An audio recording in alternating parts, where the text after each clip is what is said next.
Boa tarde a todos. A gente agradece a oportunidade de estar aqui falando com vocês um pouquinho sobre essa artista da terra, né, de vocês. E nós combinamos, eu e a Camila, que a Camila vai fazer, então, a leitura do nosso texto para que a gente fique no tempo. Então, boa tarde a todos e todas. Né? Em primeiro lugar, eu queria dizer que eu estou muito feliz, é o meu primeiro CEDISC, e eu estou encantada com os movimentos, com as discussões, né? Com a força, com a potência desse evento. Queria parabenizar todos os organizadores, é um privilégio poder estar aqui. Dividir essa fala com a Verli, né? Então, cumprimento vocês, cumprimento a mesa. Né? E, pelo nosso tempo, a gente vai fazer a leitura do texto, né? E, concomitantemente, Igor, né? O Igor vai passar os slides. Obrigada de antemão já, tá, Igor? Então, gente, a gente vai falar um pouquinho dessa artista, que eu acho que, como o próprio evento propõe, né, ousou resistir e resistiu muito.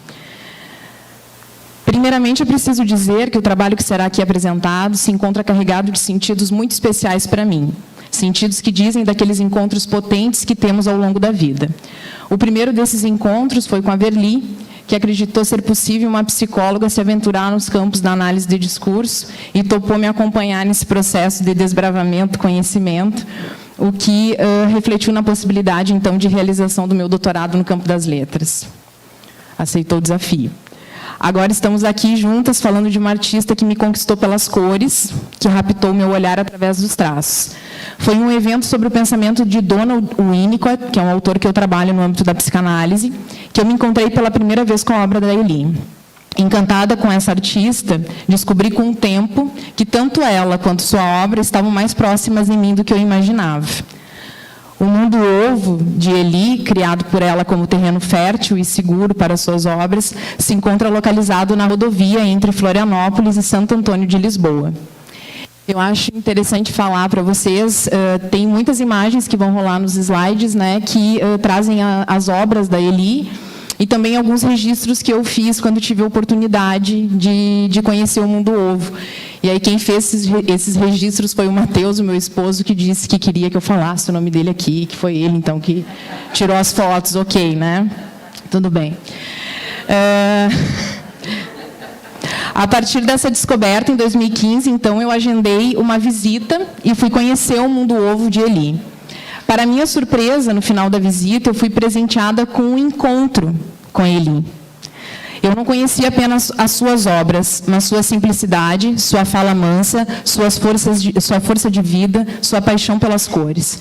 Esse encontro ficou pulsando em mim desde então, até que em 2017 a Verli me convida para escrever um artigo junto com ela, para uma obra que a Lucília estava organizando. Né? E o nome da obra era Quando o Feminino Grita no Poético e no Político. Diante do objetivo da obra, não tive dúvidas. Esse seria o espaço para que a gente pudesse falar sobre ele.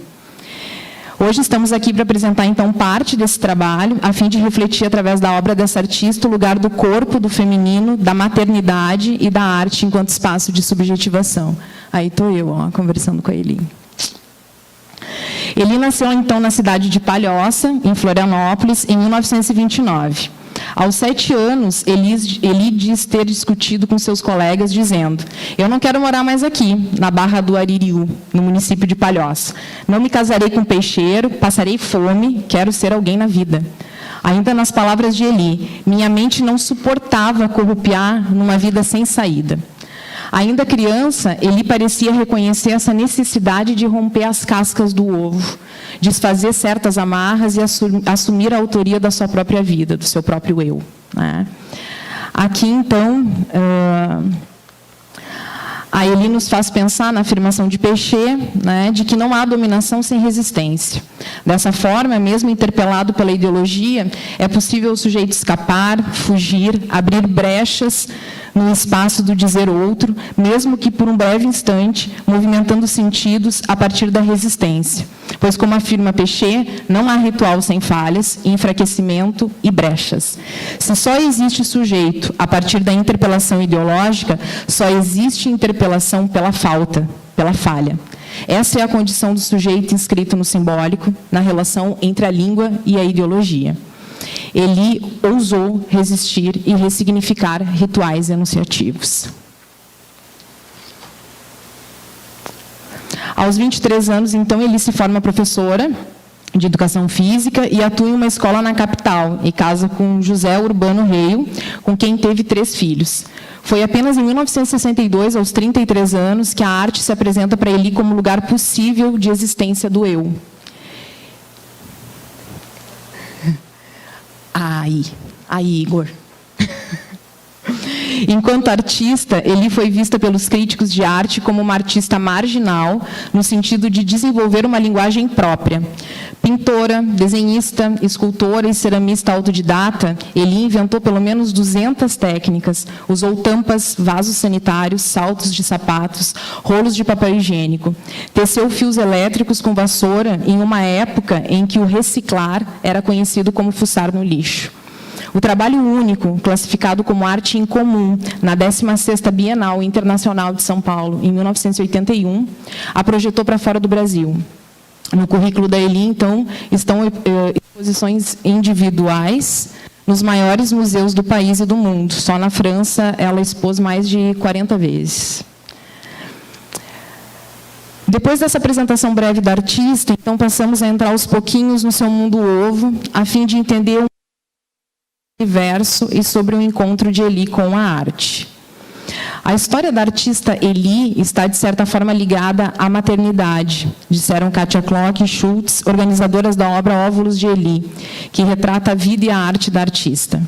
Dessa forma, para que possamos entrar no mundo ovo de Elie, se faz antes necessário falar sobre as vivências e sentidos da maternidade para essa artista.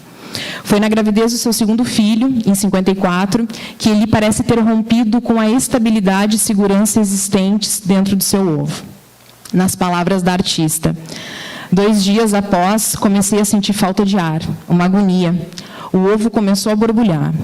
No outro dia, não conseguia quase tomar a comunhão. O médico que me acompanhou na gravidez diagnosticou bronquite asmática. Nunca tive isso na minha vida. O ovo começou a borbulhar, o ovo começou a ferver. Parti para uma gravidez mental. Foram 8 anos de sofrimento. Foram 5 anos de cama. O ovo começou a pular. No meio dessa gravidez mental, nasceu Tereza Cristina. A vivência da maternidade parece ter feito com que ele sentisse o perigo do seu ovo romper, dela se esvaziar, se fragmentar. Afinal, quantos eus podem caber dentro de cada mulher? O corpo responde a cada angústia, a cada dor, a cada surpresa. O corpo adoece diante das impossibilidades que o exterior lhe impõe. A maternidade para Elie parece ter sido marcada por essa constante falta de ar, uma impossibilidade de respirar dentro do ovo, e esse sufocamento fez com que se deparasse, então, com o que denomina como gravidez mental. Elie precisava renascer dentro do ovo, reencontrar o seu lugar. Passados 8 anos, em 1962, então, seu irmão lhe apresenta uma pintura de um artista local chamado Jair Platt. Ao olhar o quadro, Elie disse: "Isso eu também faço." A falta de ar de Elie deu lugar para a explosão do ovo. Jogaram no meu cérebro uma célula que foi esticando, sugando, sofrendo. Nasceu aquele monstrinho doce. Doce porque constrói e não destrói. O ovo já estava bicudo. Houve ali uma explosão. A do meu cérebro com a explosão do meu ovário. Pluf, pluf, pluf. Já nasci, já nasci, já nasci. Ovo, óvulo, ovários. Estamos aqui diante da tríade de Elie. A tríade que registra o seu segundo nascimento, agora como artista. Elie renasce a partir de uma gestação mental que se fecha e abre através da explosão da mente com o ovário, da integração do psiquismo com o corpo. O renascimento de Elie permite uma ressignificação da dolorosa experiência de maternidade e uma reapropriação do seu corpo e do feminino. Nas suas palavras, ela diz: Eu tive que passar pela serpente para encontrar um mundo maravilhoso. Convido a todos a viver e ultrapassar comigo, junto comigo, as barreiras da serpente e a entrar no mundo ovo de Eli Hale. Aí está uma das obras dela, onde ela retrata, então, esse encontro com a serpente. Aqui já temos claro uma coisa. Para entrar no mundo ovo de Eli, é preciso deixar para trás a serpente, é preciso desobedecer, não ter medo de pecar e nem de ser expulso do paraíso.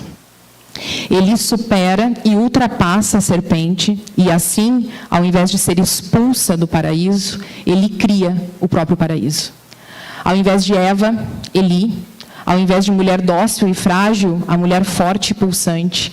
Ao invés da maternidade romântica e idealizada pelo social, a maternidade dolorosa, sofrida e real. Ao invés do corpo contido e escondido, o corpo exposto, explosivo e aberto. O feminino às avessas, tomando a arte como possibilidade de reinvenção. Há um eu que resiste ao destino que lhe fora traçado. Um sujeito dotado de inconsciente e interpelado ideologicamente, que tem na arte a possibilidade de existência e de resistência. Por meio de sua arte, Eli ressignifica a sua dor, a sua história, movimentando e deslocando sentidos acerca da mulher, do feminino e da experiência da maternidade. É o seu eu aflorando efetivamente na sua expressão artística. É esse eu que toca o outro e que faz sentido para Eli e para todos nós. A arte de Eli, bem como o seu mundo, tem o ovo como símbolo importante, representando a vida que cresce em seu ventre até a eclosão. Nas suas palavras, ela diz: o ovo bota, descasca, nasce, alimenta outros ovos, renasce e não tem fim. O ovo de Eli se escreve em letras garrafais. Ele é grande, ele é vivo, ele é forte, mas ao mesmo tempo frágil.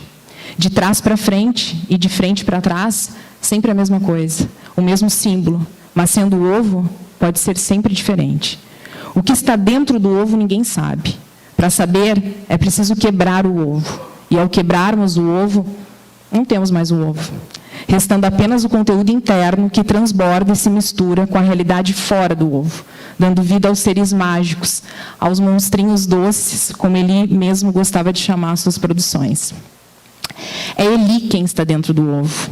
É ela quem renasce continuamente através dele também. É do conteúdo interno de Eli que este ovo se faz, e é por isso que, quando rompe a casca, esse conteúdo jorra, transborda, invadindo e transgredindo os limites da realidade externa. Nas palavras de Eli, tudo que coloco para fora é muito dentro.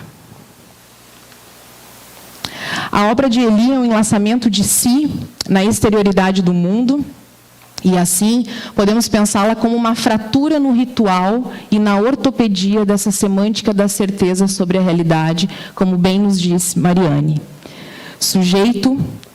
Dessa forma, a arte pode ser compreendida como um processo que desestabiliza sentidos organizados, que rompe, que vomita, por vezes, os sentidos interditados, deslizando e ultrapassando as contenções.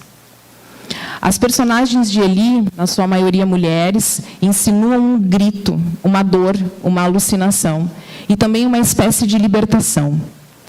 A submissão e a negação da própria sexualidade, tão característica da mulher na sociedade patriarcal, elas são substituídas por uma mulher que expõe o seu corpo, que revela aos olhos do outro os seus genitais, as suas formas, sem qualquer pudor ou moralismo. Há um eu se emoldurando nas obras. Uma mulher ovo, mulher pássaro, mulher mutante. As diversas formas de ser mulher para Eli rompem com a naturalização da maternidade, com a padronização do corpo feminino, com a submissão ao masculino e à religião. Aí algumas obras que a gente pode ver essa exposição, né, do corpo feminino, esse deslocamento de sentidos que ela produz com a arte dela. Por fim, em vias de concluirmos essa apresentação, é importante dizer que, durante o processo de escrita do capítulo que integrou o livro antes mencionado, onde eu e a Verli, então, escrevemos pela primeira vez sobre Eli, nos deparamos com a notícia do falecimento dessa grande artista. Eli nos deixou Eli nos deixou no dia 10 de setembro de 2017, mas permanece viva nas suas obras, nas suas palavras, nas nossas palavras e no nosso olhar. O mundo ovo encontra-se aberto à visitação, à experimentação, nos fazendo perceber que as marcas da Eli continuam pulsando vivas dentro de nós. E, para finalizar, com a palavra, a própria artista. Igor, eu acho que é o penúltimo slide. Aí, esse aí. Eu nunca vou parar. Quando este mundo eu deixar, sobrevoarei o espaço. Criarei outro mundo no ar. É Eli. Quem conhece a tua obra não tem dúvida sobre isso. Obrigada.